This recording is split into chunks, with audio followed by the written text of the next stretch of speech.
Hello, anybody, somebody, nobody, whoever may never hear this. This is Siegfried Alexander Faust, the Wiv. Come back at you with some more Warhammer 40k.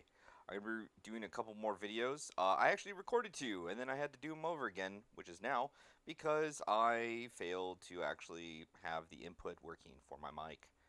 Uh, Spoiler, I'll be doing these four, but I want to keep to my word and do individual videos. So, we're going to be starting off with Iron Hands.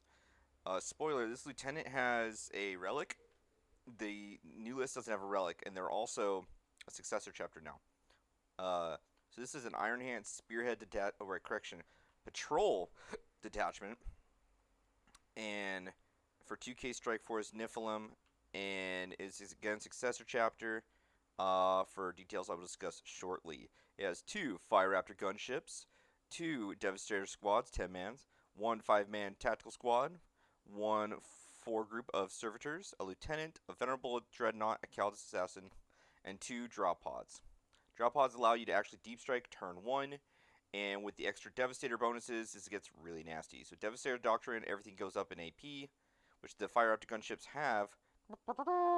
Two quad heavy bolters, so that's 24 heavy bolter shots, a twin Avenger bolt cannon with 10 shots, and two twin las cannons each. So that is a lot of damage coming at you. And the Iron Hand detachment rules for Calculated Fury is while the Devastator Doctrine is active, which turn 1 it will be, or I should say round 1, you don't suffer the penalty for moving and firing heavy weapons. So after they come out with the drop from the drop pods, they do not have the penalty to their shooting. In addition, while it's active, heavy weapons made by shots made by model with that weapon with its ability. Words are hard. Reroll hit roll of 1. So army wide, your Fire Raptor gunships are getting that reroll of 1, which is great. Because of that, and this is all strike hard, strike very fast. You don't really need a captain. That's why I run a lieutenant, and that's it. The captain's not necessary. You just need the wound reroll, not the hit. And then the regular Iron Hands has Signs of the Forge, just under a different name. It's just their normal thing. And so models with this tactic, whose characteristics can change as they suffer damage, because they have double the amount of wounds remaining for the purpose of determining what the characteristics are. Long story short, until your Fire Raptors get down to 4 wounds, they're going to have their normal bracketed stat line. And then the other one is 6 up, Feel No Pain. I decided, executive decision, it is better to go successor chapter for stealthy. So, spoilers.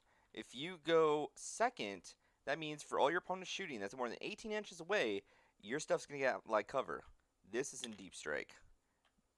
These are in deep strike. Deep.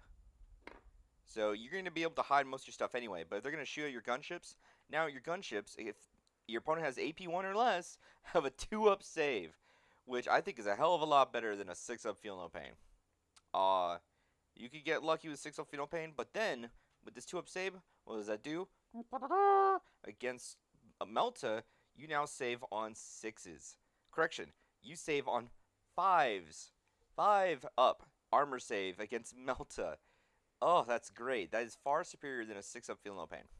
So, I think this is objectively better. So this is the best version to run of Iron Hands. You don't get access to the Iron Stone, which this lieutenant has. So I need to recode him. Ignore that. But you're still going to want to give him the Warlord trait for tactical precision. Or is it tactical precision or target protocols? Target protocols. That's going to let you to reroll 1 hit, wound, and damage roll for someone nearby. So, spoiler, you're going to fly him up the board with his little jetpack and get him close to at least one of these Devastator squads they're going to drop. And hopefully give them some extra oomph. But yeah, so this list, it's going to start off with, this is a lie, should be 3 CP.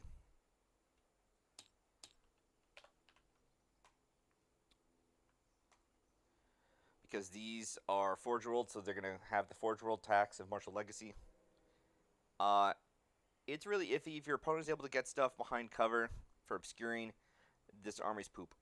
You can kind of bait them out because you don't have to come out turn 1. You can hover and then go back out. So it could be really weird with you kind of just controlling stuff. This is very nasty for just the amount it could do. Out of all the armies, out of the 50 armies I've made, this actually has the most turn 1 potential. If your opponent is just turn 1 potential. If your opponent is just fully obscured, uh, I believe this is the most. Sisters come close. Sisters have the most turn 2 round 1 potential. Uh, this is the most turn 1 potential, I think. Either way, top 2 out of 50 armies. All the factions in the game. This is just nasty little build. Again, you don't have to build like this. There's other build combinations. I think this is better. Dreadnought spam is popular. I can understand and respect why. Boy, the fact that you're able to just smoke screen one and then you're limited on stratagems and you can't do stratagem heavy builds anymore for the most part. I think this is better. And maybe, you know what, even if it's not, damn if it's not a threat. This is spooky. Almost no lists run flyers anymore. Out of all my lists, I think there's only there's like less than 5 with flyers. And this has 2 of them. And they're both pretty effing terrifying. So, much respect to the Iron Hands. Uh, if you have any questions, comments, concerns, advice, complaints, compliments, I already said that. Feel free to post in the comments, like, share, subscribe, all that stupid jazz. Uh, if you want any more information or stuff from me, let me know. I'm going to keep making these videos today about a bunch of armies, see how many I get through. And again, the plan is, oh, and again, I have a Twitch if you want to check that out, and other information. And I have my link, sorry, I think I'm getting sick, for the Google Drive, which will have updated army lists. I'll update it again today. I've been updating it almost like every couple days for changes to the armies, including armies I've covered previously that have had major changes, like Orcs, Tyranids, and Eldar. I have the list updated, even though I haven't done new updated videos on that. Once I've gone through every single army, then I will probably make a 1 or 2 couple revamp videos for all the armies that have gone through major changes, and then I'll make a tier list too, and just do general thoughts. And from there, I don't have. I'll just do update videos when there's major changes, or just do snippets of information. But yeah, this is a competitive list. This is the list I run for Iron Hands. I've run it 2 times. One time it didn't do well. One time, yeah, my opponent didn't use obscuring, and I like board cleared him turn 1. I think it was like 85% of their stuff was gone. They were not very pleased. So it did its bloody job. All right. Without further ado, take care. Thanks for stopping by. Game on.